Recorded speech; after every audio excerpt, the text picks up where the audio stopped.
नमस्कार। आइए सुनते हैं लेखिका मीनू त्रिपाठी द्वारा लिखी हुई कहानी लिव इन। आज चाय वाय देने का इरादा है या नहीं? अक्षत की आवाज़ से चौंकी पूर्वा की नज़र पतीले पर पड़ी। पानी खौलकर आधा रह गया था। आंखें पतीले पर लगी थीं, पर मन कहीं और था। युक्ता की कातर आवाज़ पीछा ही नहीं छोड़ रही है। पूर्वा, डर लगता है। वैभव अगर चला गया तो मैं जिंदा नहीं रह पाऊंगी। युक्ता, इस जिंदगी का चुनाव तूने खुद किया है, जिसमें न कोई बंधन है न कोई जिम्मेदारी है, तो सिर्फ शर्तें जिसके मुताबिक तुम दोनों चले थे, लेकिन अकेले। न पेरेंट्स साथ थे न दोस्त। पूर्वा ये सब उससे कहना चाहती थी, पर न जाने क्यों बोल नहीं पाई। चाय को कप में डालती पूर्वा विचारों के भंवर से बाहर निकली तो देखा अखबार को हाथों में पकड़े हुए अक्षत की बेसब्री चाय के लिए छलकी पड़ रही थी। तुम्हें नाश्ते में क्या खाना है अक्षत? जो आसानी से बन जाए।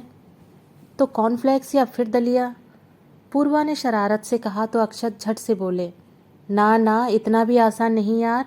आज संडे है, तुम्हारे हाथ के आलू के पराठे मिल जाएं तो संडे सफल हो जाता है। Oh really? मैं तो सोच रही थी कि तुम्हारा संडे 9 बजे तक बिस्तर पर पड़े रहने के बाद सफल होता। पूर्वा की बात पर अक्षत हंसते हुए बोले, देर तक सोना, अच्छी सी चाय, तुम्हारे हाथ के बने आलू के पराठे संडे को सफल बनाते हैं। अचानक अक्षत ने चाय पीते पीते पूर्वा से पूछा, ये आज सुबह सुबह किसका फोन आ गया था? बड़ी देर तक बातें करती रही थी। बात नहीं कर रही थी, सिर्फ सुन रही थी। हाँ, पर किसकी? युक्ता का फोन आया था। अक्षत चुपचाप अखबार पढ़ने लगे थे तो पूर्वा ने कहा, पूछोगी नहीं क्यों? अरे भाई, बहन है तुम्हारी। अक्षत की बात काटते हुए पूर्वा बोली, बहन नहीं, फ्रेंड है वो मेरी। वो भी पहले हुआ करती थी, अब कुछ नहीं लगती है वो। भाई तुम्हें ना लगे, मेरी तो वो पहले भी साली लगती थी और अभी भी मानता हूँ।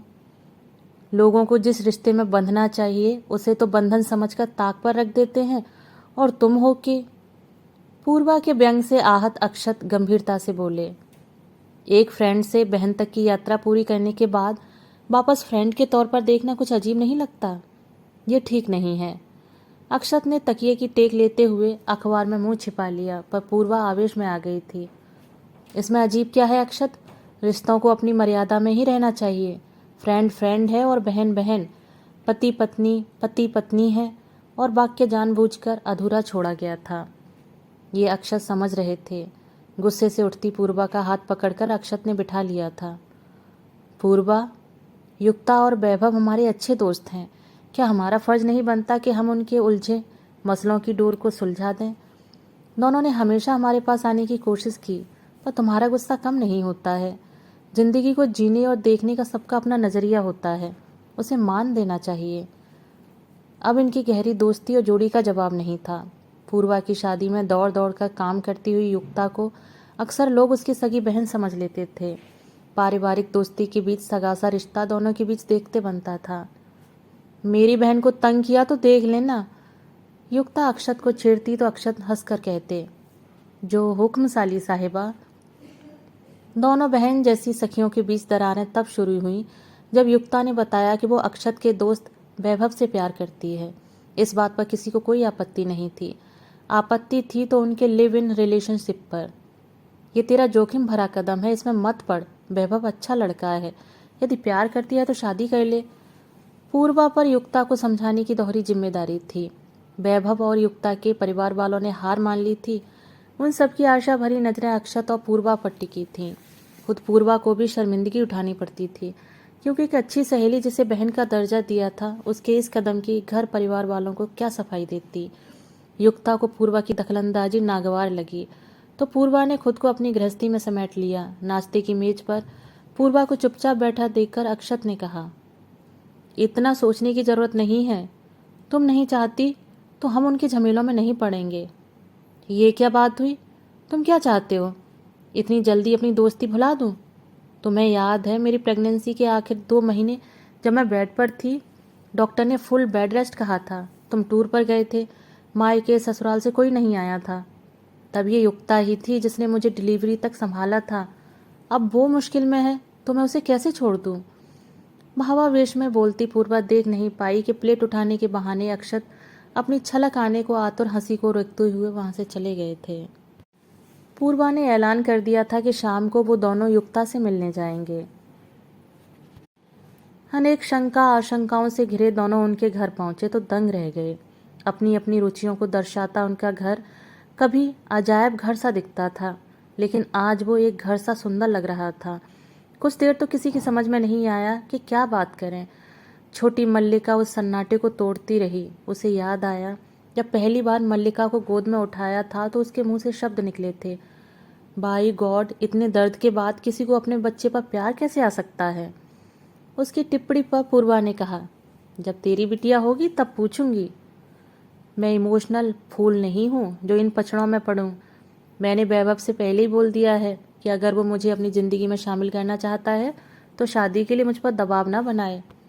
हंसी मजाक में हुई बात को पूर्वा भूल भी गई, पर जब वैभव और युक्ता ने उन्हें अपने लिव इन रिलेशनशिप के सेलिब्रेशंस पर बुलाया तो दोनों दंग रह गए। वैभव ने अक्षत को बताया कि घर वालों के खिलाफ उसे युक्ता की खातिर होना पड़ रहा है। वो युक्ता को किसी भी कीमत पर खोना नहीं चाहता है। युक्ता नहीं चाहती कि दोनों शादी के बंधन में बंधें, तो यही सही है। प्यार का पहला उसूल है अपने साथी की भावनाओं को समझना और उसे खुश रखना। यदि ऐसे खुश है तो यही सही। उस दिन जहाँ एक ओर वैभव के प्रति हमदर्दी जागी थी, वहीं उस पर गुस्सा भी आया था कि युक्ता के प्यार के आगे लाचार वैभव सारी नियम कायदों व सामाजिक बंधनों को ताक पर रखकर युक्ता को खुश करने चला था। पूर्वा, मैं अदरक वाली चाय बना रही हूँ। अतीत और वर्तमान के बीच झूलती पूर्वा वर्तमान में आ गई। तुम्हें याद है मेरी पसंद?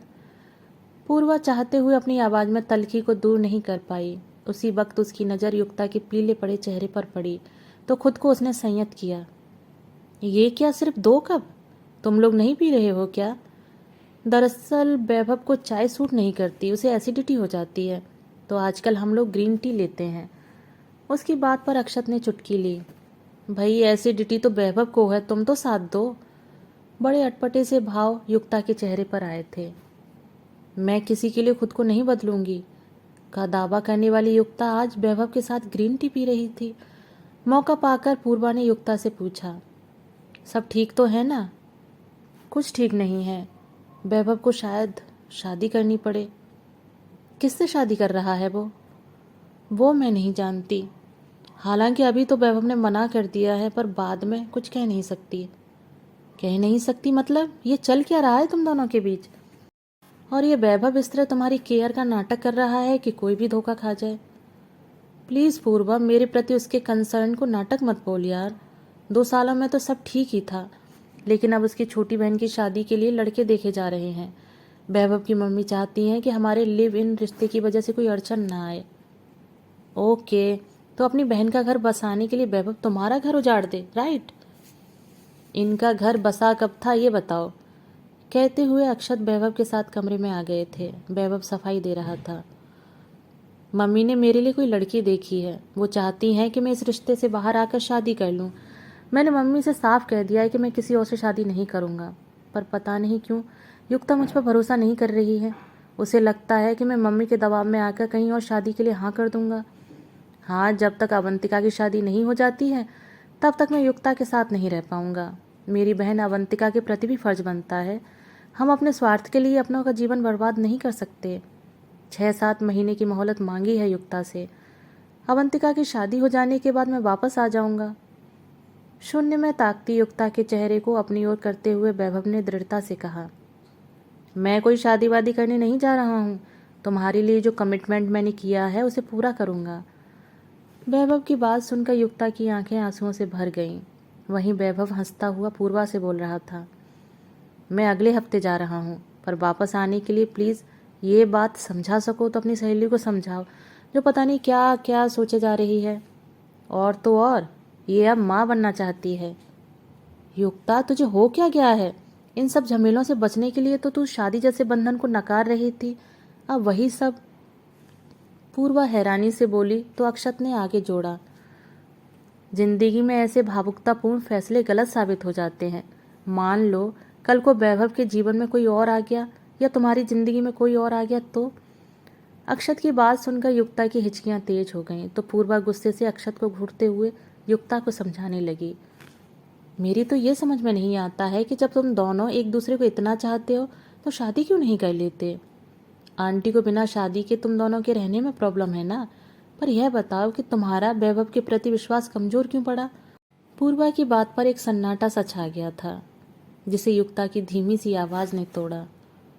वैभव, शादी करना इतना भी बुरा नहीं है, कम से कम टेंशन में तो नहीं रहेंगे। उसकी बात पर वैभव और पूर्वा चौंके। वहीं अक्षत ने मजाक किया, यार वैभव, तूने आंटी से पता किया कि तुम्हारे लिए कैसी लड़की ढूंढी है। जीजू प्लीज, युक्ता चिल्लाई तो सब हंस दिए। वैभव, तुम अभी आंटी को बताओ कि मुझसे शादी कर रहे हो, वो भी कल ही। उत्तेजना में बोलती युक्ता को अचानक भान हुआ कि कुछ ज्यादा जल्दी हो गई, तो अपने वक्तव्य में सुधार करते हुए बोली, एक हफ्ते का समय लेना, हम सबको बुलाएंगे, पता चलना चाहिए कि हमारी शादी हो रही है। इस बार युक्ता ने मानो शादी का ऐलान ही कर दिया था। पल भर में सन्नाटा उत्साह में परिवर्तित हो गया था। दूसरे दिन शाम को युक्ता फोन पर पूर्वा को बता रही थी, मैं बहुत खुश हूँ पूर्वा, आज ही मम्मी के पास जा रही हूँ। अब तो गृह प्रवेश शादी के बाद ही करूँगी। सच ऐसा लग रहा है मानो सूने कैनवास पर सबने अपनी खुशी और उल्लास के रंग बिखेर दिए हैं। युक्ता का उत्साह चरम पर था। जैसे ही फोन रखा तो देखा वैभव सामने खड़ा था और वो अक्षत को थैंक्स बोल रहा था। अक्षत उसे गले लगाते हुए बधाई दे रहे थे और कह रहे थे, तुम्हारे लिए कुछ भी करने को तैयार हूँ, मैं तुम्हें लेकर बहुत खुश हूँ। वैभव की नज़र पूर्वा पर पड़ी तो झट से अपने कान पकड़कर धीरे से कहा, सॉरी, आपकी सहेली की जिद को तोड़ना मुश्किल था, इसलिए थोड़ी कूटनीति जरूरी थी। पूर्वा वैभव के इस खुलासे को सुनकर उसका कान पकड़ने का उपक्रम करती हुई बोली, इस थोड़ी सी कूटनीति ने उसकी जान निकाल दी थी। अब अगर मेरी बहन को जरा सा भी तंग किया तो उसके चेहरे की मुस्कान की जिम्मेदारी मैं लेता हूँ। ये कारस्तानी तुम लोगों की है, कम से कम मुझे बता देते। पूर्वा बोली तो दोनों हंस दिए। अक्षत कह रहे थे, वैभव की मम्मी ने बड़ी समझदारी से हम दोनों की इस योजना में साथ दिया। वैभव चला गया था। आज के दिन का पूरा घटनाक्रम पूर्वा की आंखों के सामने घूम गया था। विवाह के अस्तित्व को नकारने वाली युक्ता को सहसा वैवाहिक बंधन में बंधना सुरक्षित लगा। पूर्वा सोच रही थी कि हर रिश्ता अपने साथ जिम्मेदारियां भी लेकर आता है। उन जिम्मेदारियों से बचने के लिए या फिर कुछ नया करने के लिए किसी रिश्ते को अनाम छोड़ देना क्या सही है। नाम देने से उस रिश्ते पर एक हक बना रहता है, साथ ही उस रिश्ते के वजूद से हम सुरक्षित महसूस करते हैं। हो सकता है इन विचारों से कोई इत्तेफाक ना रखे। फिलहाल तो मुझे युक्ता और वैभव की शादी की तैयारियों में जुटना है और ढेर सारी मौज मस्ती का हिस्सा बनना है। अरे भाई, कहाँ खो गई हो तुम? अक्षत मुस्कुराकर पूछ रहे थे। शायद समझ चुके थे कि पूर्वा अपनी सहेली के सुखद भविष्य की कल्पना में डूब गई थी। दोस्तों, अभी आप सुन रहे थे मीनू त्रिपाठी द्वारा लिखी हुई कहानी लिव इन। कहानी सुनने के लिए धन्यवाद।